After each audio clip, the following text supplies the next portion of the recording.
আফ্রিদি টাইগারকে সেটা চিনে না, তার কোচ সালাউদ্দিনের মুখে শুনছি কালো বলে দৃষ্টি দেয় না।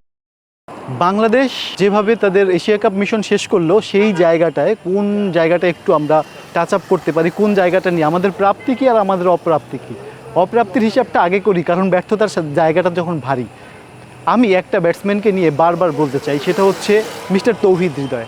যেভাবে স্টার্টিং করছে তার ক্যারিয়ারে অপার সম্ভাবনা নিয়ে স্টার্ট করছে, কিন্তু তার শুরুর দিন থেকে যে ব্যাটিং অ্যাপ্রোচটা দেখেছি, সে অপোনিয়নকে রান আউট করার প্রবণতা, সিঙ্গেল কম নেওয়ার প্রবণতা, বাউন্ডারি শট খেলার প্রবণতা, আমরা যে ম্যাচটায় সবচেয়ে বড় ব্যর্থতা নিয়ে ফিরলাম পাকিস্তানের বিপক্ষে 135 রান করতে পারিনি, সেই ম্যাচটার দিকে একটু তাকাই। মিস্টার তৌহিদ হৃদয়কে আমি জানি না বাংলাদেশ ম্যানেজমেন্ট সিলেকশনের কোন জায়গা থেকে, কোন চিন্তা থেকে তৌহিদ হৃদয়কে প্রমোটেড করে one down, the risky position in batting order তাকে দেওয়া হয়, যেখানে একটা সিনিয়র ক্রিকেটারকে সবসময় অ্যাপ্রোচ করা হয়, যেখানে খেলেছে বিশ্বের নামি দামি সব প্লেয়াররা, যেখানে রিকি পন্টিং, তারপরে হচ্ছে বিরাট কোহলির মতো, সাম্প্রতিক সময় বিরাট কোহলি খেলেছে। সেই জায়গাটায় তৌহিদ হৃদয়ের চিন্তা করে কোন জায়গা থেকে আমি জানি না, তৌহিদ হৃদয় যিনি প্রত্যেকটা ম্যাচে তার অপোনিয়ন্ট যে ব্যাটিং করছে তাকে বিব্রতকর অবস্থায় ফেলেছে, প্রত্যেকটা জায়গায় রান আউটের চান্স ক্রিয়েট করেছে। এই জায়গাগুলো একটু বিশ্লেষণ করি। লাস্ট ম্যাচে পাকিস্তানের ম্যাচটায় সাইফ হাসান এবং তৌহিদ হৃদয় যখন ব্যাটিং অ্যাপ্রোচ প্রথম উইকেট ডাউনের পরে যখন তারা আসলো, তখন হচ্ছে একটা জায়গায় তো সাইফ হাসান রান আউট হয়েই গেছিলো, ইটস পাকিস্তানের মিস ফিল্ডিংয়ের জন্য বেঁচে গেছে। মানে এই ব্যাটিংটা সে হচ্ছে শাহিন শাহ আফ্রিদির বলে চাপে দল, মানে ওই সময় লফটেড শট খেলার কোনো মিনিং নাই।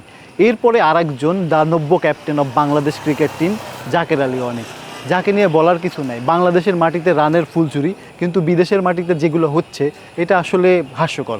কারণ হচ্ছে তার ইন দ্য মেন টাইম আমরা যে ম্যাচগুলো দেখেছি বিদেশের মাটিতে জাকের আলী অনেকের, আমি জানি না তার ডেভেলপ করার জায়গাটা কোন জায়গায়। তার উদাহরণটা তার সামনেই, যেমন সাইফ হাসানকে আমরা ওয়ার্ল্ড কাপে দেখেছি, সাইফ হাসানকে আমরা ওয়ার্ল্ড কাপে দেখেছি, আর আমরা এশিয়া কাপে যে সাইফ হাসানকে দেখেছি পুরা টোটালি ডিফারেন্ট। এখন কথা আসতে পারে যে একজন ভালো খেললেই তাকে নিয়ে প্রসঙ্গত কথাটা একটু বেশি বলা হয়, কিন্তু বিষয়টা একটু ওই রকম না। একটু সাইফ হাসানের আমরা ইন্টারোলজিক্যাল ওই সময় সাইফ হাসানের ব্যাটিং অ্যাপ্রোচ আমরা বলছি যে টি-20তে টেস্টের ক্রিকেটার নিয়ে গেছে। সেই সাইফ হাসান কয়েক বছর পরে যেভাবে এক বছর আনতে আমরা তার প্র্যাকটিস সেশন দেখছি, সকাল থেকে রাত অবধি প্র্যাকটিস সেশন দেখছি, সে কতটা হার্ডওয়ার্ক করে নিজেকে যেভাবে খোলসের বাইরে নিয়ে আসছে, যেভাবে ইজিলি এত সাবলীল ভঙ্গিমায় যে বলকে মাঠের বাইরে পাঠানো যায়, ছক্কা মারানো যায়, এটা সাইফ হাসান থেকে শেখা যায়। সেখানে জাকের আলী অনেক কী করলো, তার সুবর্ণ তার স্টক করার ক্ষমতা, সে হচ্ছে অফ সাইডের বলকে লেগ সাইডে নিয়ে লাফটেড শট খেলার যে প্রবণতা যেটা দেখছি আমরা দেশের মাটিতে, সেই জাকের আলী অনেক, যাকে নির্ভর করে বাংলাদেশ ম্যানেজমেন্ট ক্যাপ্টেন্সি পর্যন্ত দিয়ে দেয়। তার ক্যাপ্টেন্সির জায়গায় তো জগা খিচুড়ি পাকিয়েছে, সেই সাথে ব্যাটিং অর্ডার যেভাবে ডিসক্লোজ করে 135 রানের একটা সামান্য টার্গেট, যেখানে কান্ট্রি রেসপন্সিবিলিটি, 18 কোটি ক্রিকেট ভক্ত বাংলাদেশের 18 কোটি ক্রিকেট ফ্যানরা তারা হচ্ছে তাকিয়ে থাকে।